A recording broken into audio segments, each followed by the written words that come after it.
O homem torna-se adulterado. O que isso significa para a sua vida? Quais as consequências dessa adulteração? Dores, traumas, medo, falta de pertencimento a este mundo são alguns dos sintomas presentes no homem adulterado. Mas de onde vem? Qual sua origem? Outra questão que vamos ver: quais são os sinais que manifestamos essa adulteração? E qual a importância desse conhecimento para ressignificar as nossas vidas? Ficou curioso? Bora aprender e vamos ao que interessa, em busca do conhecimento.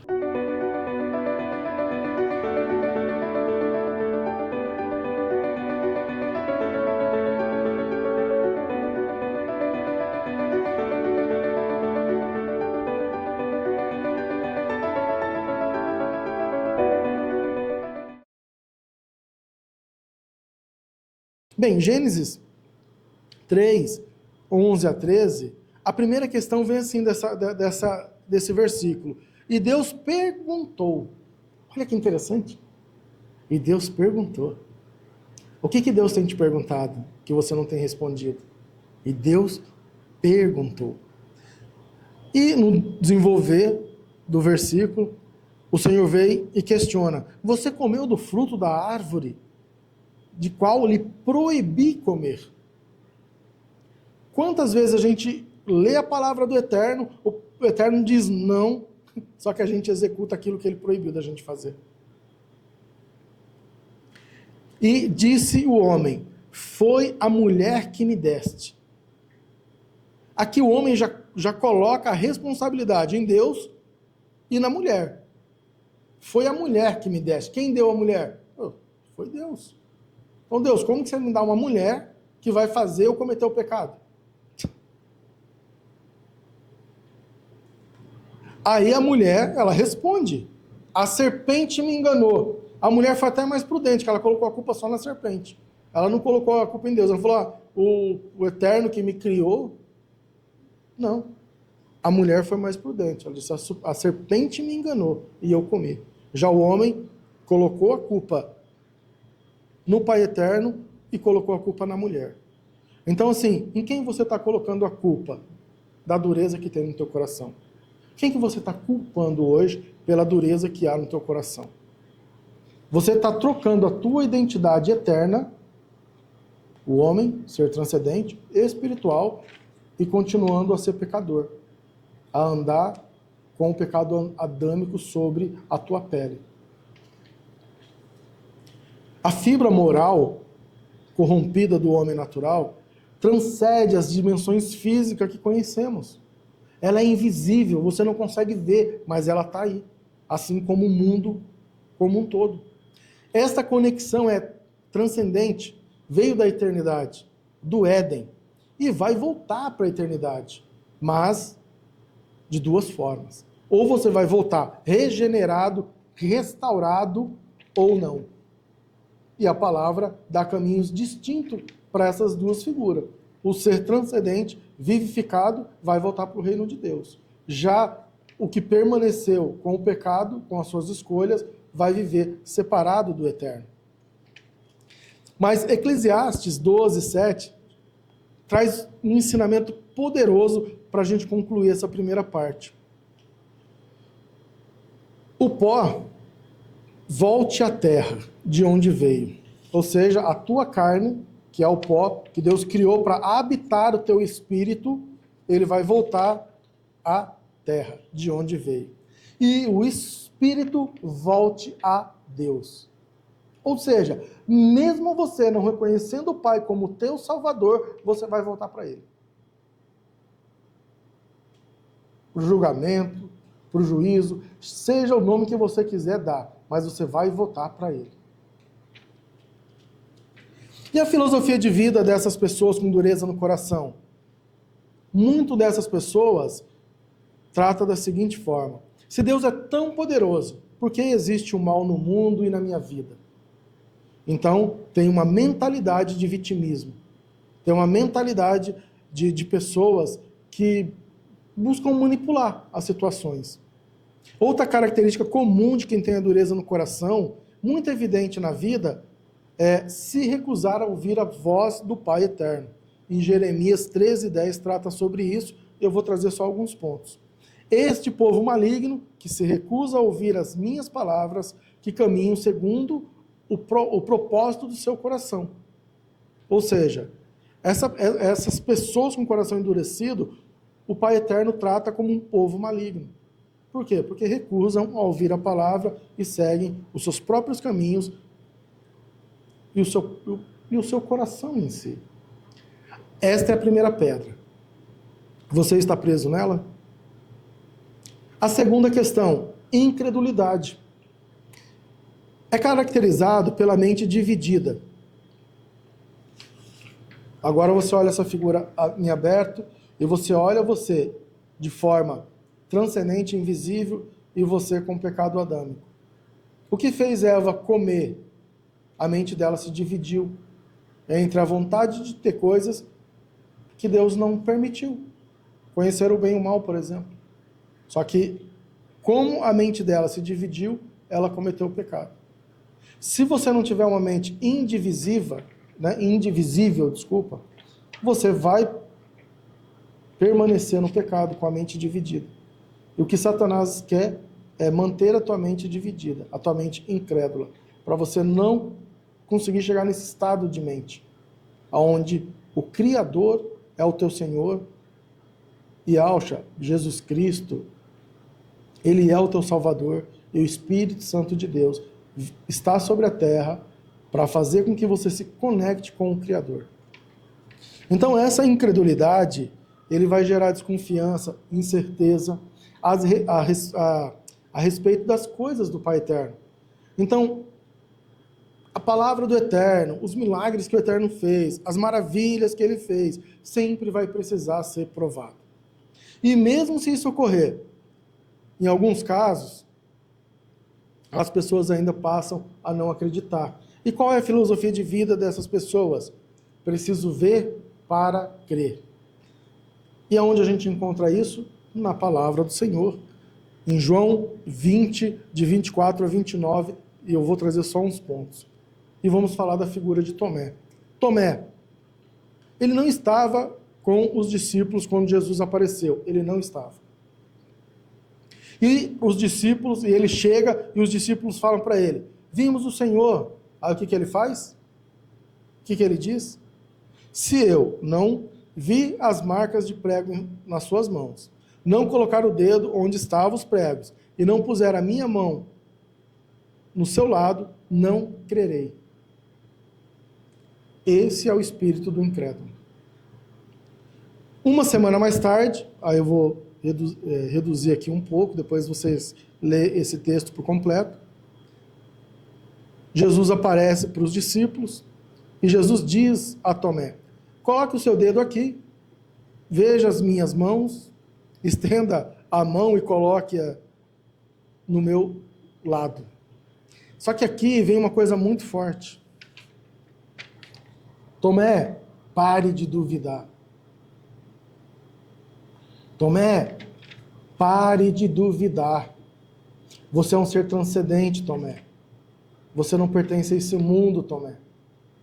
Pare de duvidar.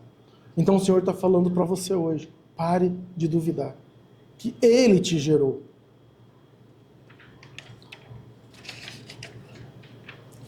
E aí Tomé vai de encontro ali, já chamando Jesus Cristo de Senhor. Aí o que Jesus fala? Porque me viu, você creu. Felizes os que não viram e creram.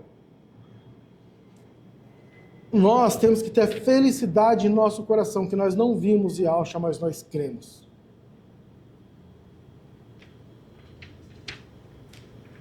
Que você possa crer sem o ver fisicamente.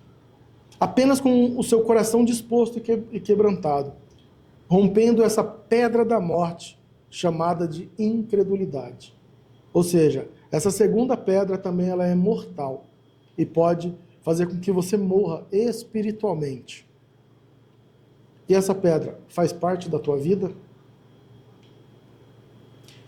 Agora a gente vai para a terceira, apostasia da fé. Normalmente é caracterizado pelo resultado atual de sua vida? Diante das suas escolhas. Determinado pelas consequências delas. Dor, sofrimento, tristeza e decepção. Fazem parte do seu cotidiano. São pessoas que tinham fé, estavam indo para o caminho da iluminação, estavam saindo do pecado adâmico, ou seja, tinham fé, mas criaram realidades e expectativas em seu coração que não podem ser alcançadas. Ou seja, em outras palavras, Deus não falou que ia dar. E as pessoas acreditaram que aquilo seria o caminho. No final, gerou o quê? Frustração. E isso é o que define a mente dessas pessoas. E a sua filosofia de vida é: não ganhei nada com isso. Mateus 24, de 10 a 12, vai trazer essas questões para nós. Naquele tempo, muitos ficarão escandalizados, trairão e odiarão uns aos outros. E numerosos falsos profetas surgirão e enganarão a muitos. Devido ao aumento da maldade, o amor de muitos esfriará. Ou seja, muitas pessoas com falsas doutrinas, falsos ensinamentos, as pessoas estão caindo nessas armadilhas. Não indo de encontro ao verdadeiro evangelho de iluminação, de luz, de positividade, de energias que vão te aproximar do Criador, tornando uma pessoa de amor, tornando uma pessoa de caridade, sabe? Então, assim, essas pessoas estão se perdendo, a apostasia da fé está vindo por falsas doutrinas, falsos ensinamentos. Mas é responsabilidade das pessoas que estão ensinando? Não. É você que está buscando tais conhecimentos. É você que está se enchendo desse conhecimento. Você precisa tomar uma posição na tua vida. Você precisa servir ao Senhor ou vai ficar separado dele. Em Jeremias, o Senhor adverte. Jeremias 2:19. A tua malícia te castigará. A tua malícia te castigará. E as tuas apostasias te repreenderão. Ou seja, mais que uma apostasia. Sabe, pois, e vê que mal e quão amargo é deixar o Senhor, o teu Deus.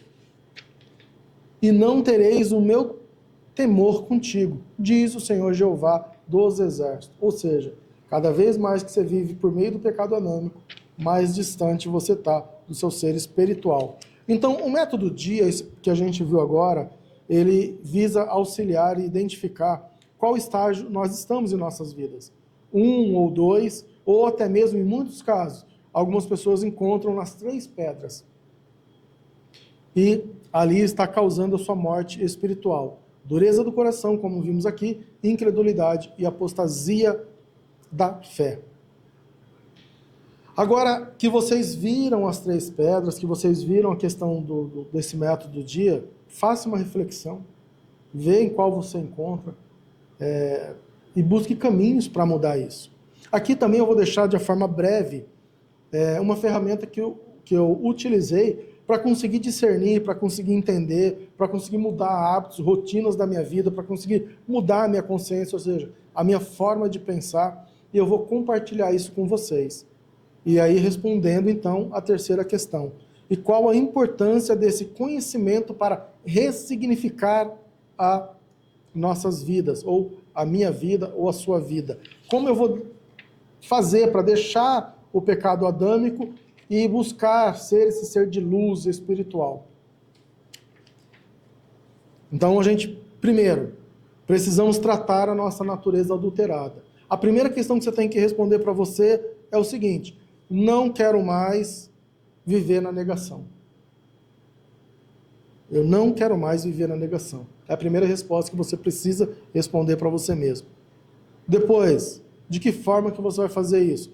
Ressignificando a nossa consciência, ou seja, o nosso modo de vida e os nossos pensamentos, ou seja, construindo uma consciência espiritual. Construindo uma consciência que depois, através do teu conhecimento, você pode expandi-la, mas você precisa desenvolver a tua consciência.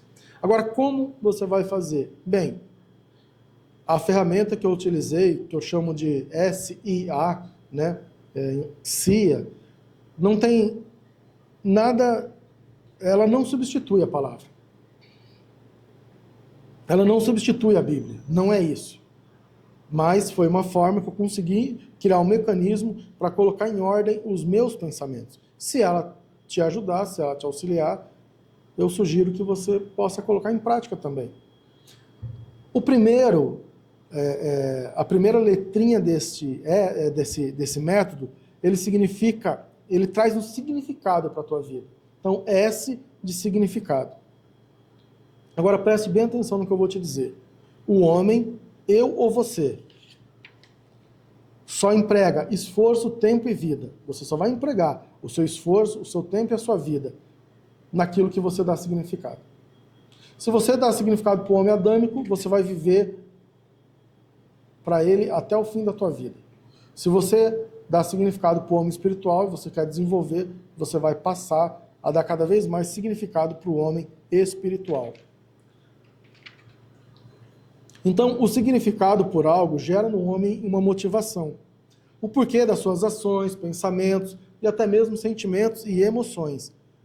Compreender que você é um ser de luz transcendente, espiritual, celestial, que tem um Pai eterno, que te ama, um Filho, o Messias, que deu a vida em favor da sua, declarando por meio deste ato o amor incondicional, faz você refletir sobre a sua vida. Sim, como um todo. Pelo menos para mim foi assim. E em busca de respostas. Aonde eu vou passar a eternidade? Aonde você vai passar a eternidade? Efésios 2:19 traz uma esperança para os nossos corações. Portanto, vocês já não são mais estrangeiros nem forasteiros. Em outras palavras, você que estava fora do Éden, agora já não está mais. Mas concidadãos dos santos e membros da família de Deus. O que você precisa ter no teu coração agora? Qual é o significado que você tem que ter no teu coração agora? Eu faço parte da família de Deus. Declara isso quantas vezes for necessário. Eu faço parte da família de Deus. A segunda questão, o I, vem de influência. O homem influente é aquele que descobriu o seu significado. O seu significado, ser celestial. Possui uma identidade, filho do eterno, como nós vimos anteriormente. E um propósito de vida, ajudar outras pessoas. Logo, essas pessoas têm o poder de influenciar outras pessoas. Então esse poder vem de Cristo. Em Mateus 28:19-20, que a teologia descreve como a grande comissão, eu vou trazer só alguns pontos. Portanto, vão e façam discípulos. Olha o poder que o Senhor te deu. Quando você se reconhece como filho, vão e façam discípulos. Aí você fala onde? O Senhor te deu todas as nações. Batizando-as em nome do Pai, do Filho e do Espírito Santo. Ensinando-os, o que a gente está fazendo aqui agora através desse ensinamento, a obedecer a tudo o que eu lhes ordenei. E eu estarei sempre com vocês até o fim dos tempos. Você quer que Jesus Cristo esteja na tua vida até os finais dos tempos? Obedeça a Ele. Tenha verdadeiramente o significado na tua consciência, a influência de Cristo na tua vida. E aí você vai para a terceira parte, a autoridade. Quando você descobre o seu significado, a sua influência neste mundo, mas com a visão celestial, tudo muda. Você compreende que não está aqui nessa terra de passeio. Você não está de passeio. E sim para uma finalidade, voltar para casa. E essa finalidade, ela lhe dá uma chave de poder imensurável, que chamamos de autoridade. Qual a autoridade que o Pai e o Filho derramou sobre a sua vida? Tanto nas regiões celestiais, quanto na terra. E toda essa autoridade vem por parte do Messias, do Rei dos Reis. E por meio dele é que você vence ou suporta tudo e quaisquer circunstâncias na tua vida. Mateus 28:18. Jesus, ele se aproxima dos discípulos e diz: foi-me dado toda a autoridade nos céus e na terra. Foi-me dado toda a autoridade nos céus e na terra. E essa autoridade ele derramou sobre os filhos de Deus. João 14, de 12 a 14. Digo-lhes a verdade, aquele que crê em mim fará também as obras que eu tenho realizado, fará coisas ainda maiores do que essas, porque eu estou indo para o Pai. Depois ele reforça: e eu farei o que vocês pedirem em meu nome, para que o Pai seja glorificado no Filho. O que vocês pedirem, o ser espiritual, em meu nome, eu farei, assim diz o Senhor. Então o método CIA faz com que você ative a sua consciência espiritual e encontre a sua verdadeira identidade em Cristo para a glória do Pai eterno. E o poder e operar do Espírito Santo de Deus vai transformar a sua vida de adulterado para restaurado e tornando-se verdadeiro novamente. Agora eu quero concluir de uma forma bem simples, bem direta e bem objetiva. Primeira questão. Agora você já sabe a sua verdadeira identidade. Se você ficou nesse vídeo até agora, você já sabe. De adulterado para espiritual. De espiritual para adulterado. Agora você tem uma escolha. Agora é hora de você ir em busca da sua verdadeira face, a celestial. Você precisa determinar isso na tua vida. Essa é a primeira conclusão, é o primeiro ensinamento. A segunda, o homem adulterado, por meio da sua consciência natural, viverá o tempo que for na terra, buscando preencher no seu interior de tudo aquilo que ele conseguir possuir como posse. Mas ele nunca conseguirá preencher o seu interior. Isto só é possível com o Pai Eterno, com o Filho, o Messias e com a presença do Espírito Santo na tua vida. Pois esse sentimento você passará a sentir um pertencimento, como um propósito na tua vida, maior do que a sua própria existência. E que você tem uma grande família e que o Pai te ama. Então coloca isso no teu coração. Se você ficou até agora, se você assistiu todo esse ensinamento, o Pai te ama. Jesus Cristo te ama. O Espírito Santo de Deus que está sobre a terra te ama. E este amor é o que você tem que guardar na tua consciência e no teu coração e voltar para casa, e voltar para a eternidade junto com Ele. Ser o ser de luz, transcendente, espiritual, invisível, ao lado do Pai. Gostaria de agradecer a todos que ficaram assistindo esse vídeo até o final. Se vocês gostaram desse vídeo, curte, compartilhe, comente, se inscreva no nosso canal, envie para outras pessoas para que possam tomar posse desse conhecimento. E até o próximo vídeo. Que a paz esteja com cada um que assistiu esse vídeo aqui hoje. Muito obrigado.